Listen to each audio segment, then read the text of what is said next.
Bos días a todos. Empezamos a comparecencia para informar das decisións que onte, xunto co Comité Clínico, adoptamos para seguir facendo fronte á pandemia de coronavirus que está afectando a maioría dos países do mundo. Como facemos sempre, que é preciso, vamos a pedirlle un esforzo adicional a todos os cidadáns de Galicia para preservar a súa saúde, as súas vidas e, por suposto, tamén para preservar a situación hospitalaria do conxunto da comunidade autónoma. E como ven sendo habitual, os datos de esta mañá actualizados pasos a trasladarllos. 9.479 casos activos, a maioría, o 94,6%, están nos seus domicilios, preto de 9.000. O 4,6% se atopan hospitalizados, 438, e 73, o 0,8%, se atopan nas unidades de cuidados intensivos. Como xa lle vimos advertindo desde fai días, a taxa de incidencia sigue en aumento de unha forma notable e, por tanto, de unha forma claramente preocupante. A 14 días a taxa sitúase en 325 por cada 100.000, sigue estando por debaixo da media estatal, que se sitúa por riba dos 454, pero é prácticamente o dobre da que había hai un mes. A 7 días, a taxa en Galicia está en 207 fronte a 254 de media de comunidades autónomas, según a información do Ministerio de Sanidade con data de onte, a nosa é con data de hoxe, e que tamén ven a supoñer máis do dobre do que había hai 30 días cando estábamos aproximadamente en 80. Por tanto, os datos confirman o que preveíamos, que a terceira onda que sufre prácticamente todas as rexións europeas e a maior parte dos estados tamén está afectando a Galicia. E iso obríganos a todos a afrontar a situación tal como é, coa máxima responsabilidade, como vimos facendo dende o mes de marzo a toda hora. Co mesmo realismo co que os galegos aceptamos sempre a fase de cada pandemia, agora debemos ser conscientes de que estamos nun momento especialmente preocupante. É certo que a día de hoxe a presión hospitalaria aínda é menor que no inicio da segunda onda, alá polo mes de novembro, cando nesta segunda adoptamos medidas e unha batería de medidas máis excepcionais para frear os contaxios. As UCIs, por exemplo, hoxe teñen un nivel de ocupación inferior nun 22% ao inicio da segunda onda e o que son as plantas de hospitalización están un 10% por debaixo do que estaban cando iniciamos a batería de medidas na segunda onda. Daquela se superaban os 10.000 afectados, en este momento estamos aínda por debaixo dos 9.500. Isto é certo. A situación hospitalaria de Galicia hoxe é mellor que cando tomamos medidas no mes de novembro. Pero se iso é certo, o que tamén é certo é que a progresión é peor nesta situación da que tiñamos na situación de novembro. A progresión está a ser moi elevada nos últimos días, en xeral en toda Galicia, e de unha forma especial nunha serie de áreas e de concellos que describiremos posteriormente. No Comité Clínico fixemos as proxeccións as lóxicas proxeccións de que pode pasar no caso de non facer nada, e cruzamos as proxeccións do Comité Clínico coas proxeccións da Dirección Xeral de Saúde Pública e son basicamente coincidentes. Estas prediccións apuntarían a un pico da pandemia, insisto, de non facer nada, o pico da pandemia se produciría a finais do mês de febreiro e a ocupación hospitalaria podería chegar aos niveis que tivemos no pico da pandemia no mes de abril. Por tanto, de non facer nada, de seguir coa situación como estaba a toda agora, a finais de febreiro teríamos un pico similar ao pico do mes de abril, que foi o límite máximo de ocupación de UCIs e de ocupación hospitalaria. En cambio, se actuamos como vamos a facelo de forma inmediata, o pico desta nova onda podíamos adiantalo a finais do mes de xaneiro ou nas primeiras semana do mes de febreiro, seríamos quen de conter a presión hospitalaria en niveis inferiores ao pico que tivemos no mes de abril. E por estas razóns, polas proxeccións que contrastamos entre o Comité Clínico e o Servicio Galego de Saúde, nos vemos obrigados a tomar as decisións que vou a relatar. Sabíamos que a terceira onda ia chegar, sin dúbida. A interacción social vinculada ao Nadal era unha actividade de risco. Mais as restriccións e as recomendacións que plantexamos, recomendacións que recordarán, non reunións fora dos contornos familiares, limitacións exclusivamente de mobilidade para facilitar esos contornos familiares. O certo verdad é que, como ocurriu tras o verán, a onda expansiva do virus está tendo un percorrido intenso. Debemos volver, por tanto, a actuar en consecuencia para facer fronte ao aumento dos contaxios e para facer fronte ao risco serio de incremento da ocupación hospitalaria. E como sempre fai o Comité Clínico, vamos a seguir e seguiremos actuando coa prudencia que aconsella a situación. Ningún dos expertos que asesora a Xunta de Galicia e, por suposto, ningún dos membros do Goberno da Xunta de Galicia ignoramos que as restriccións que vamos a impoñer supoñen efectos durísimos para determinados sectores económicos, para moitos empregos, para negocios e para o futuro de centenares de familias pola incertidume que se crea e polo peche ao que se verán obrigados total ou parcialmente os seus negocios.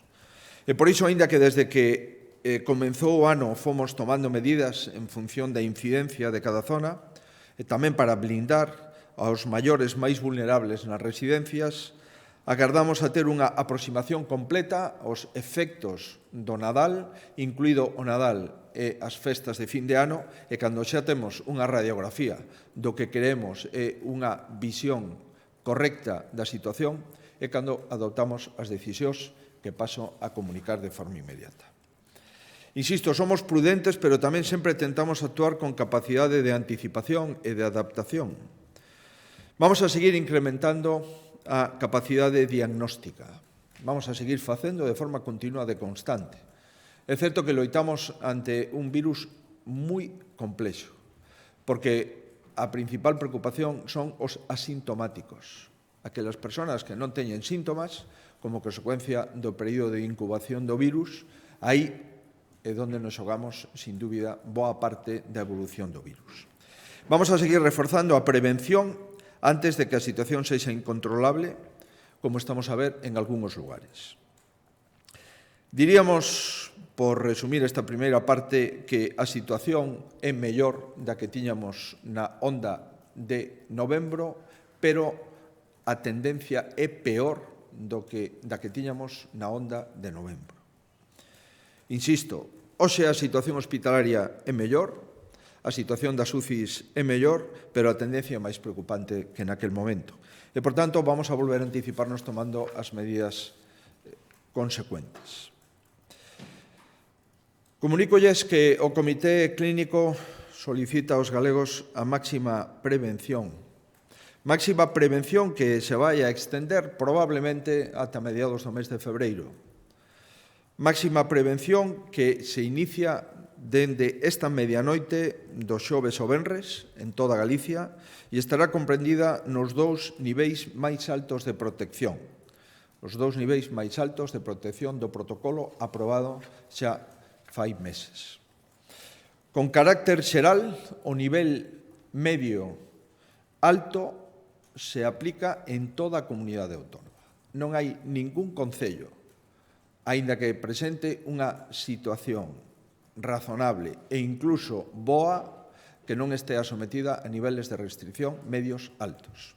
En as zonas de maior incidencia se aplica a máxima restricción do protocolo. E vamos a manter o peche da comunidade que se decretou xa algunhas semanas e que sigue en vigor. En canto ás medidas xerais, O que significa o nivel medio. Creo que todos os medios de comunicación saben o que significa o nivel medio porque está protocolizado e é público e notorio, pero co obxecto de recordalo nos gustaría trasladalo outra vez. A recomendación básica para todo o mundo é que se faga o esencial, exclusivamente o esencial. É dicir, acudir ao médico, acudir aos colexios, acudir ao cuidado de maiores e menores, acudir aos comercios para a compra de necesidades e enseres indispensables e, por suposto, acudir con normalidade ao traballo, eso sí, facendo fincapé en que se recupere ao máximo o teletraballo sempre que sexa posible. A partir de aí, hai determinadas restriccións que deben coñecer e cumprir de forma escrupulosa, polo ben de todos, que son as seguintes. As reunións tanto privadas como en centros públicos será de un máximo de 4 persoas. Insisto, as reunións privadas ou públicas non deben de superar as 4 persoas. O toque de queda se adianta ata as 22 horas.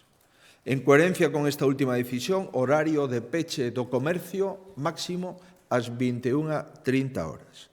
Ademais, no comercio, os aforos nas tendas seguen a metade, o 50%, pero imos reforzar a vigilancia nos centros comerciais onde queda prohibido permanecer nas zonas comuns.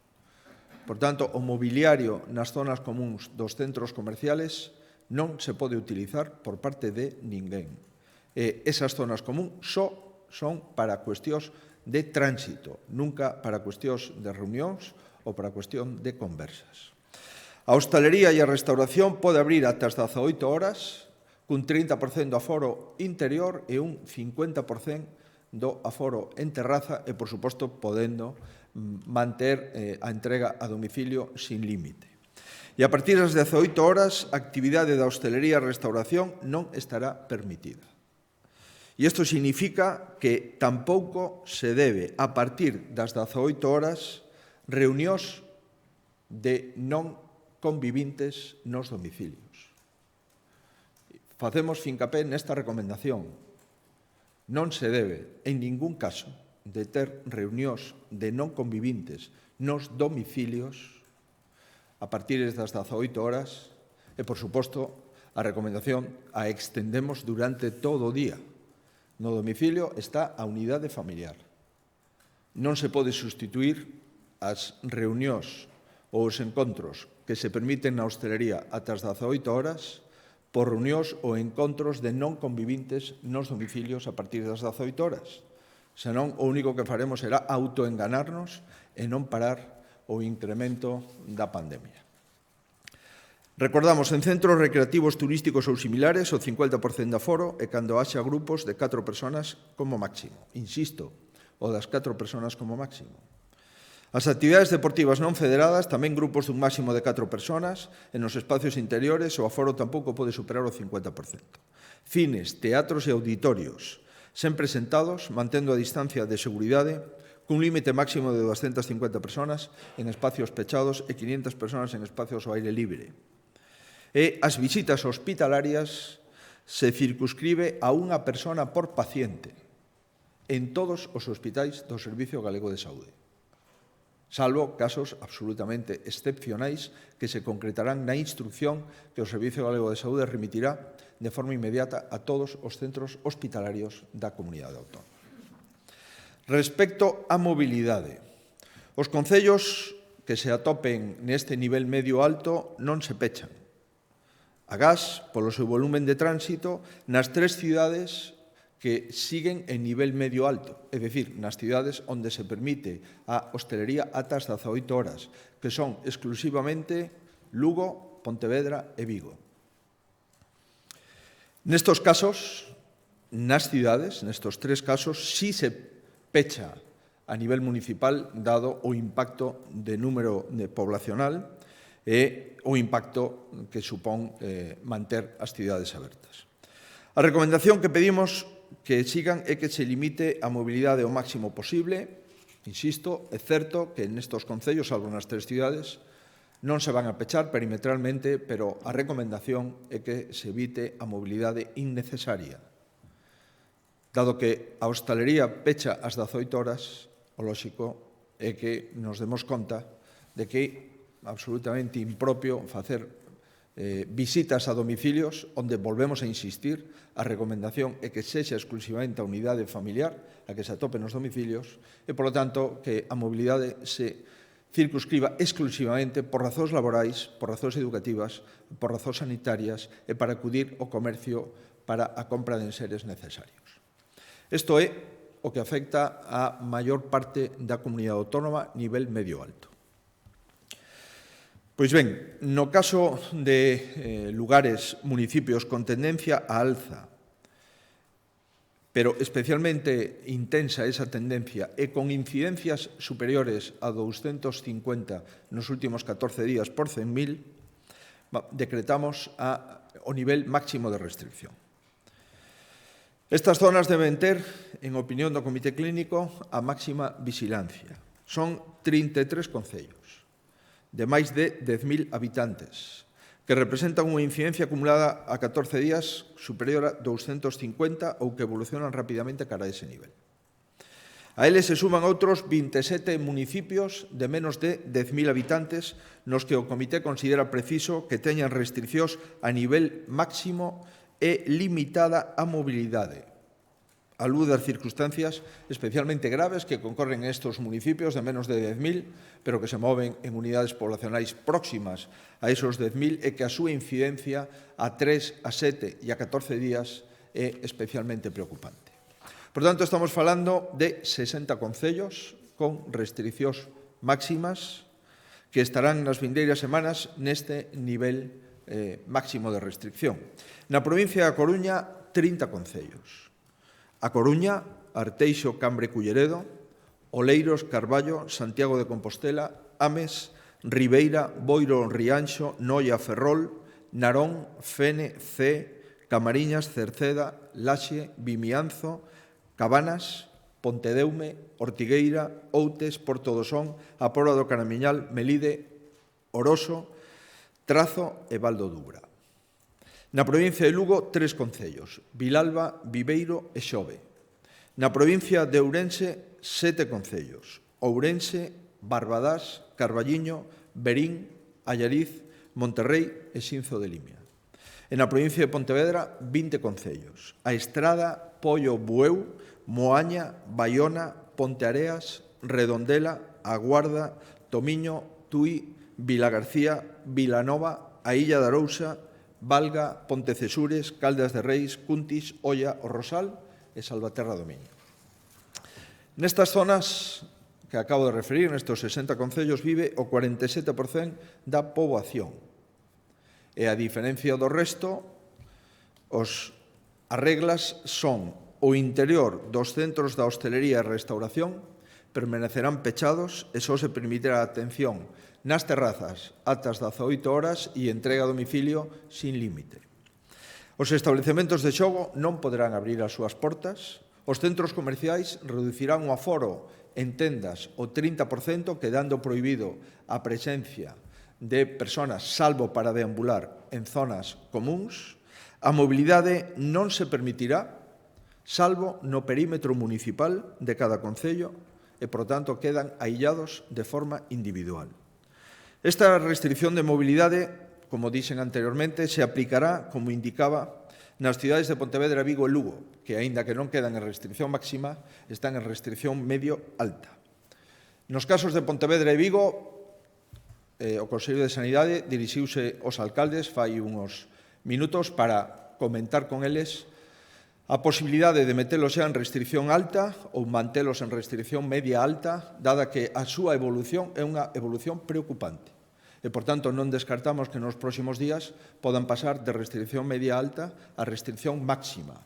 Despois dunha conversa e dun intercambio de opinión entre os alcaldes e o conselleiro, os alcaldes solicitan manter as súas cidades en situación media-alta, é dicir, mantendo a hostelería ata as 18 horas, e os datos epidemiolóxicos neste momento o permiten, pero advertimos que todo parece indicar que nos próximos días podemos ter tensións e vernos na obriga de restringir o máximo a hostelería tamén nesos lugares. En todo caso, insisto, foi unha conversa de absoluta cordialidade e a petición dos alcaldes e porque, ademais, poden entrar de acordo co protocolo, consideramos que Vigo e Pontevedra, que están nunha situación preocupante, aínda se poden manter en situación media, é dicir, hostelería ata as 18, e Lugo é a mellor cidade de Galicia e entendemos que esa non corre risco, polo menos nos próximos días,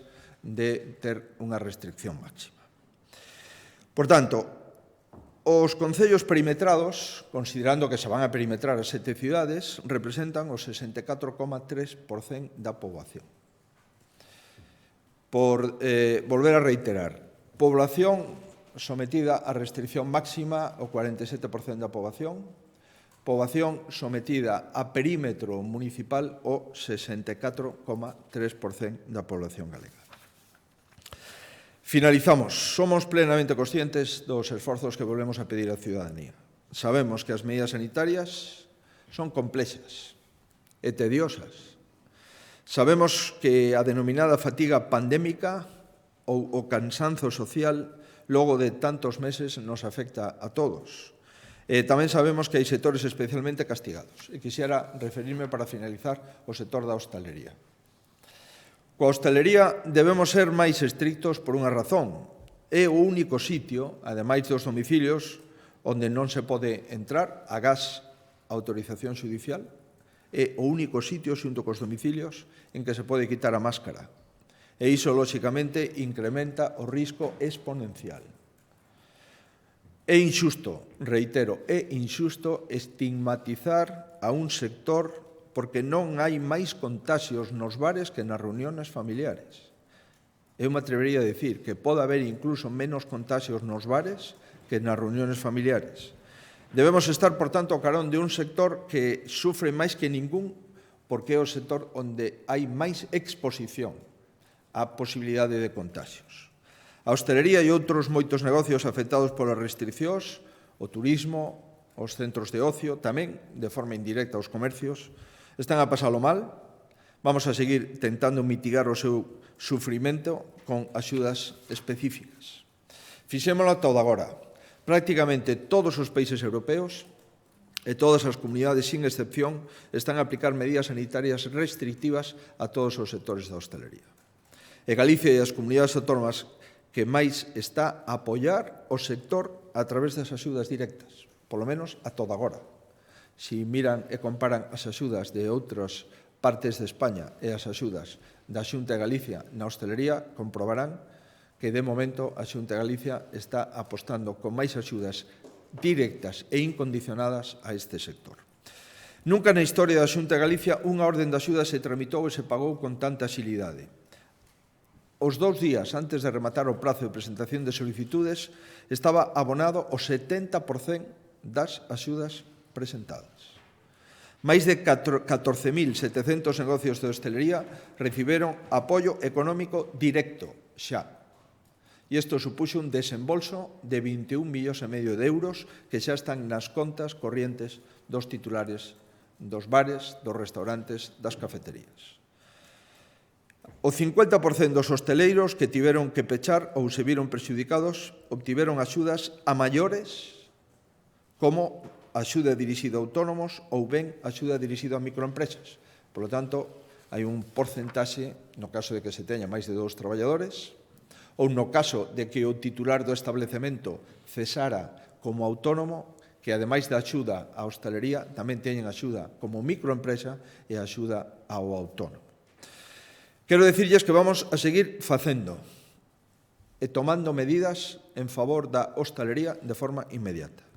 Esta mesma hora, a Consellería de Emprego está reunida con representantes dos autónomos galegos e esta tarde está convocada o sector da hostalería para ter unha reunión co vicepresidente primeiro, a Consellería de Sanidade e a Consellería de Emprego para dibuixar un paquete de medidas como consecuencia das decisións que nos vemos obrigados a tomar a partir do próximo venres.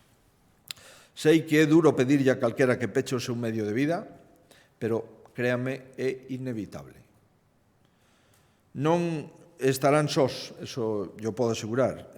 Ninguén quere ver os bares ou os restaurantes pechados, pero estou convencido que si temos que elexir entre unha UCI colapsada e os bares e os restaurantes pechados, a nosa obriga moral, ética e política é intentar que as UCIs non se colapsen. Temos unhas semanas duras, probablemente ata a primeira. Finalizada a primeira ou a segunda semana de febreiro, nos esperan semanas duras. Debo pedir, en primeiro lugar, que non nos autoenganemos pola foto fixa actual. O feito de que teñamos un 20% menos de ocupación de UCI e un 10% menos de ocupación de hospitalización non significa que debamos de esperar a tomar medidas unhas semanas máis tarde.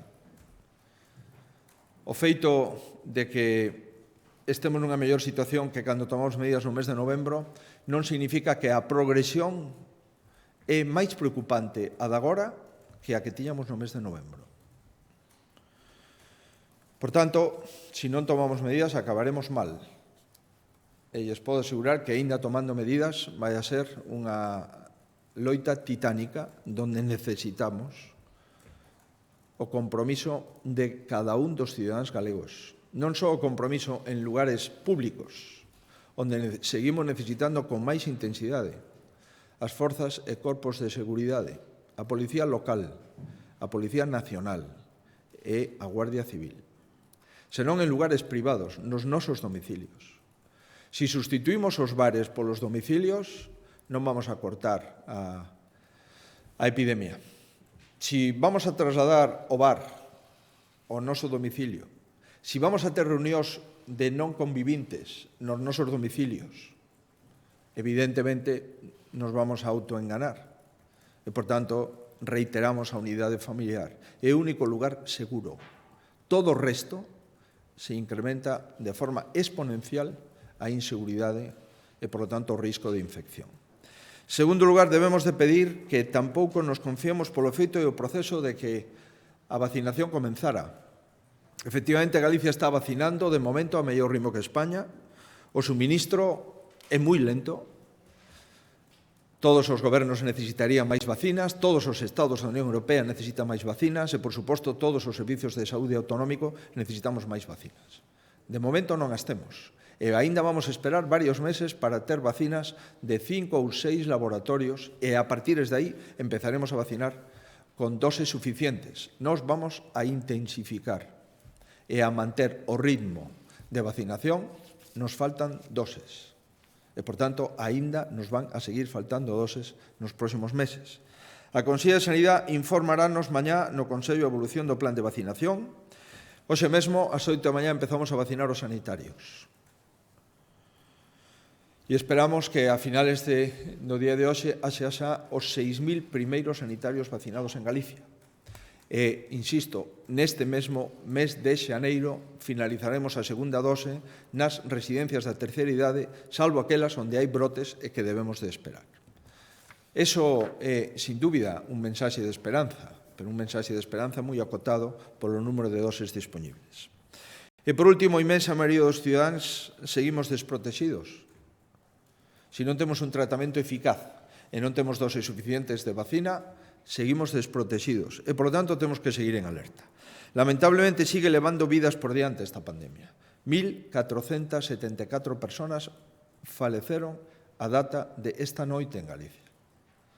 Por tanto, esta é unha ameaza real, unha ameaza a todo o sistema sanitario, unha ameaza á nosa economía e unha ameaza ás vidas dos que queremos.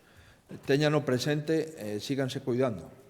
É, sin dúbida, o compromiso que temos que adoptar todos, si cabe, con maior intensidade nas próximas semanas, porque a situación é algo mellor da de novembro, é certo, pero a previsión e a progresión do virus é peor da que tiñamos no mes de novembro.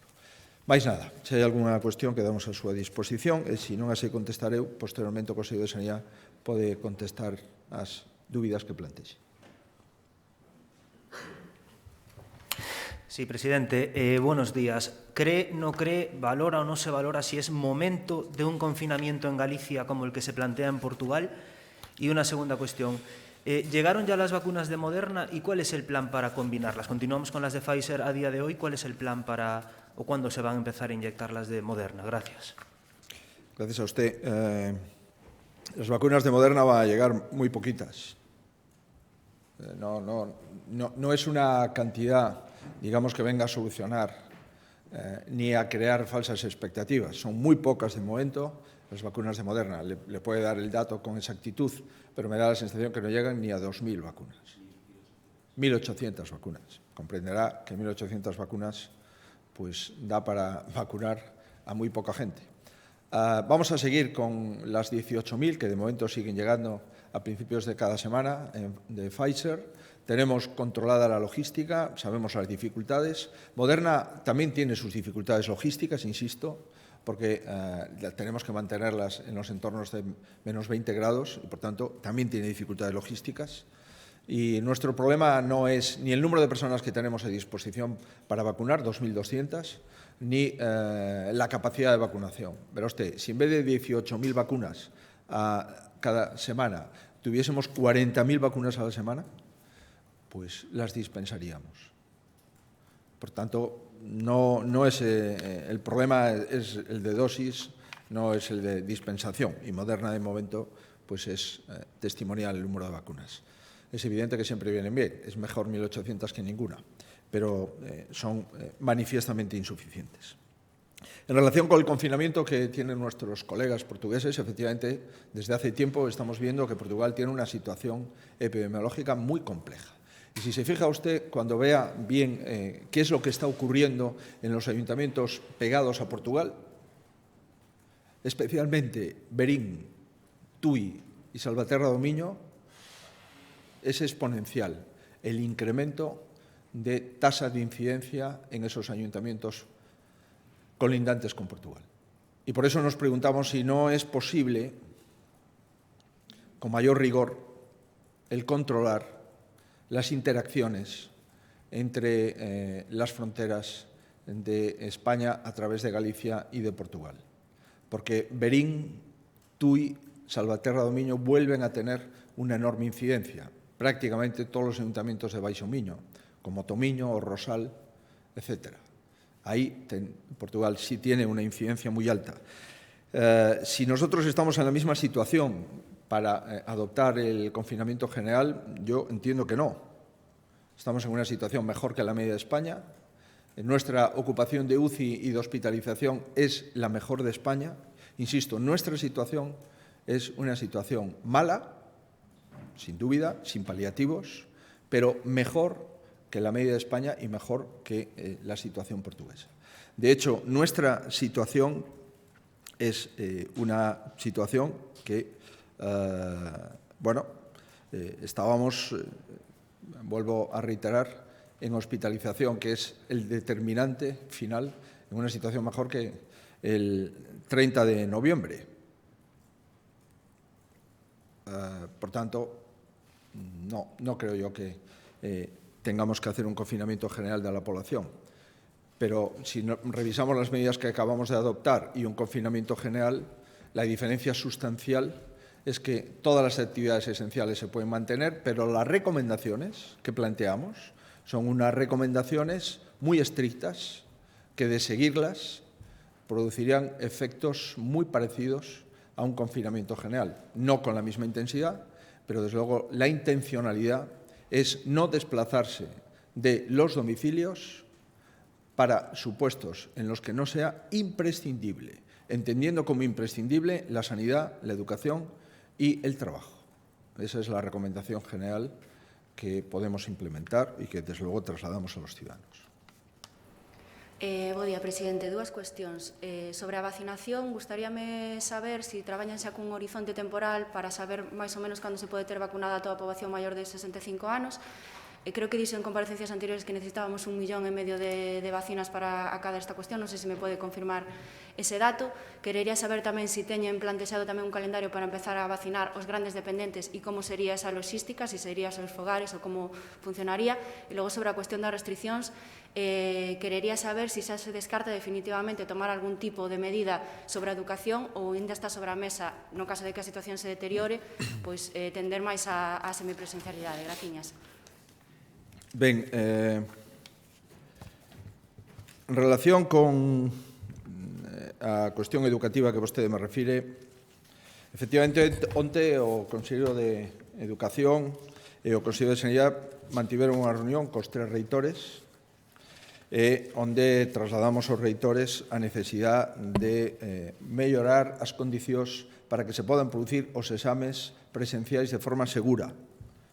Se coincidiu na necesidade de poñer en marcha medidas especiais para facer os exames en lugares donde o aforo non sexa un inconvinte e que intentar que se repita algunha imaxe que vimos exponencialmente e esporádicamente na entrada de algunha facultade. As universidades están absolutamente comprometidas para conquerilo e nós o que solicitamos, dado que no mes de xaneiro non hai clases, pois que os exames que se van a facer no mes de xaneiro pois sexan exámenes, aínda que presenciais, sempre que adopten medidas de seguridade claras. E no caso de que non se podese adoptar esas medidas de seguridade, entón, nese suposto excepcionalísimo, se podía mirar a posibilidade de exames non presenciais. Pero estou convencido, polos datos que nos pasan os reitores, é que a través de quendas, regulando os accesos, se poden facer exámenes presenciais para garantir o mesmo principio de mérito de todos os alumnos. Insisto, se é necesario facer os exames en vez de nun día, en 3 días, pois se deben de utilizar 3 días para o examen. Pero, en principio, vamos a intentar que no mes de xaneiro se podan facer exámenes presenciais, aínda que somos conscientes de que no mes de febreiro seguiremos vendo cal é a situación unha vez que acudan ás clases os alumnos. Pero, como se sabe, a maioría dos alumnos tamén poden seguir as clases de forma telemática en todas as universidades galegas e en todos os departamentos de coñecemento. En relación coas vacinas, mañá o Consello da Xunta vai a coñecer a proposta da Consellería de Sanidade en relación co plan de vacina. Recordarán que a prioridade a estamos prácticamente conquerindo a vacinación masiva das residencias de terceira idade, tanto residentes como traballadores. A segunda prioridade é a vacinación dos profesionais sanitarios que empezaron hoxe e que os primeiros 6.000 profesionais creemos que podemos vacinar no primeiro día. Temos unha plantilla de 40.000 no Servicio Galego de Saúde, máis personal que traballa en empresas de limpeza, de conservación, etc., dentro das instalacións sanitarias e, posteriormente, efectivamente, miraremos a situación dos grandes dependentes. Esta sería a terceira prioridade, pero dunha forma máis concreta poderemos dar mañá información ao respecto. Sí, presidente, bo día. En relación ás restriccións, a marxe dese peche perimetral que, se non entendín mal, agora se vai aplicar de xeito individual nas cidades galegas, non sei se me podería aclarar que vai ocorrer co resto do, digamos, o conxunto dos 60 concellos aos que fixo referencia na súa intervención, se tamén serían peches, digamos, individuais ou habería en algún caso algún tipo de almendra, e despois porque, digamos, que na parte de Galicia na que se vai aplicar o nivel medio alto das restriccións se opta por, digamos, eliminar o peche perimetral que ata agora sí que se está aplicando neste nivel. E despois, en relación ao plan de vacunación que empezan agora cos sanitarios, quería saber un pouco cal vai ser a forma de actuar da Xunta no caso daqueles sanitarios que non se queiran vacinar, e que pasará no caso deses sanitarios que, ao mellor, agora non se queren vacinar por algún motivo, pero sí o queren facer posteriormente. Grazas. Ben, vamos a ver, en relación coa vacina e as persoas profesionais sanitarios que nos podan mostrar as súas dúbidas sobre a vacina, primeiro, non esperamos que se produza ese tipo de conductas. Sería unha conducta moi sorprendente que o personal sanitario, coa súa formación e a súa información, pois renunciase á vacina. En segundo lugar, evidentemente, no caso de que se dé, sempre hai excepcións, tomaríamos nota das persoas e cales son as causas que alegan. En terceiro lugar, evidentemente, pode haber persoas que teñan patoloxías de base que recomenden un determinado protocolo e un determinado estudo preliminar á dispensación da vacina. Nese caso, faríase. Pode haber outras persoas que aleguen que neste momento a súa situación xeral pois nos pide pospoñer en algunhas datas a vacina. Tamén veríamos se é atendible desde o punto de vista sanitario esa alegación. Pero xa lle digo que non esperamos dentro do personal sanitario que haxa dúbidas en relación coa posibilidade de vacinarse ou non. Toda Galicia está esperando por unha dosi de vacina. Somos unos verdadeiros privilexiados, e non me inclúo, porque non estou dentro dese privilexio, os que poden ter posibilidades de vacina de forma inmediata. Hai moitísima xente que está esperando ter esa dosi de vacina para poder incrementar a súa seguridade fronte ao coronavirus. En relación cos peches perimetrais que vostede me trasladaba, os peches perimetrais, dada a situación actual, non vamos a facer almendras e, por tanto, os peches perimetrais son individuais, municipais. Esos individuais municipais afectan a 60 concellos, que é o 64% da población.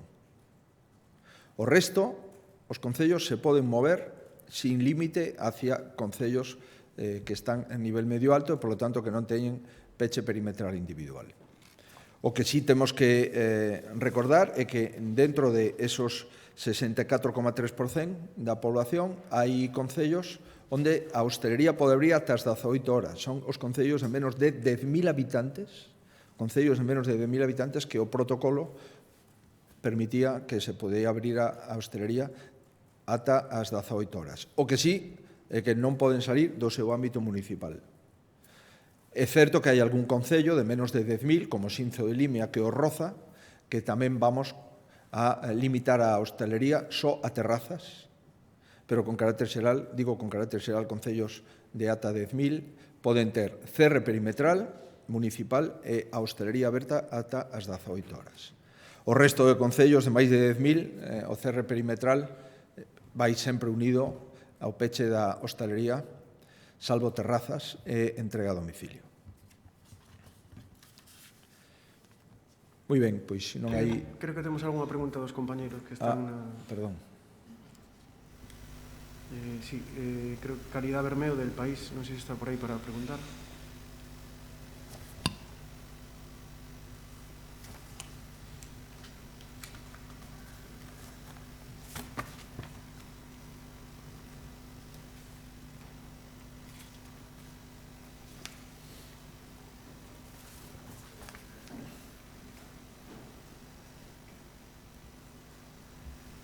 Sí, Caridad, ¿estás por ahí?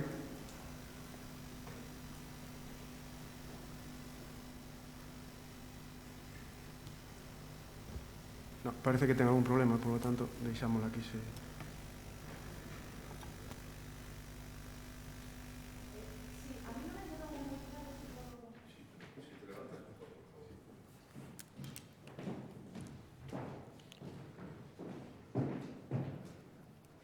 Quedou moi claro o tema das persoas dos fogares.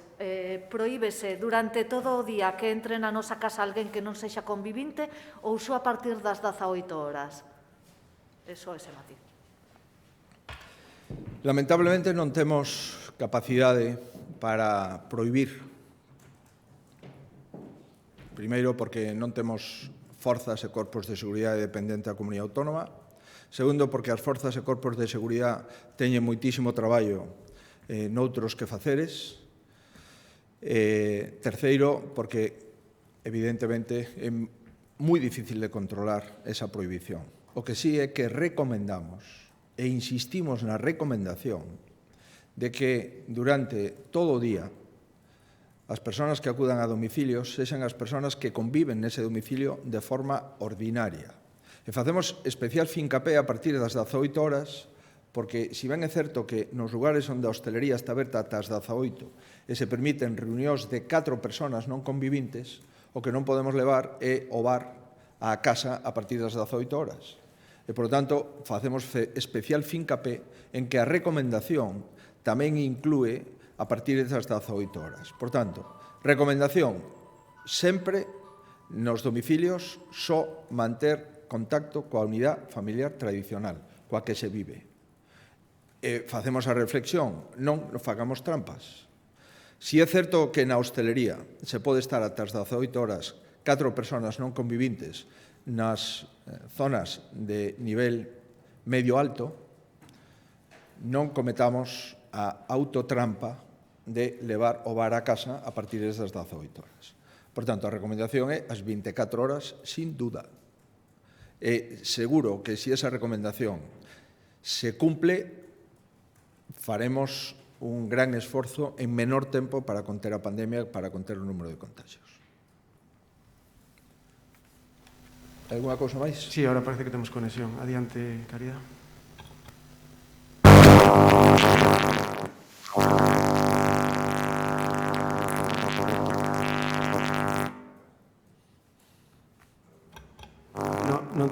No te escuchamos, no te escuchamos, Caridad.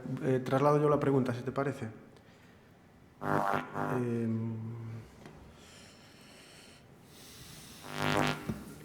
La tengo yo por aquí, que me la acaba de mandar. Era si se ha tenido que posponer o aplazar alguna operación en los hospitales gallegos a causa de este repunte de los casos.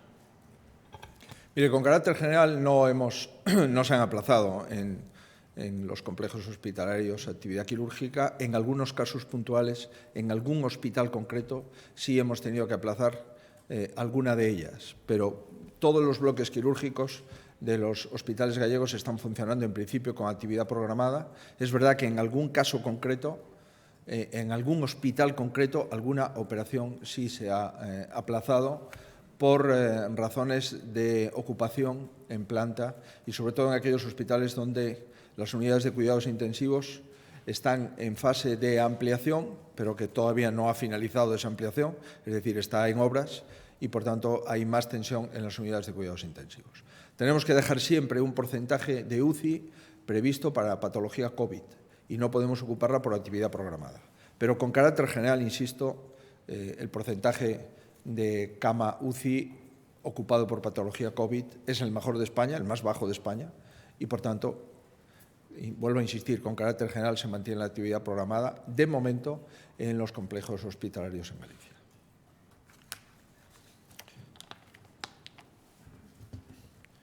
Moi ben, pois vamos a cumplir entre todos e a salir desta situación. Espero que nas próximas semanas. Moitísimas gracias pola súa atención e pola súa información.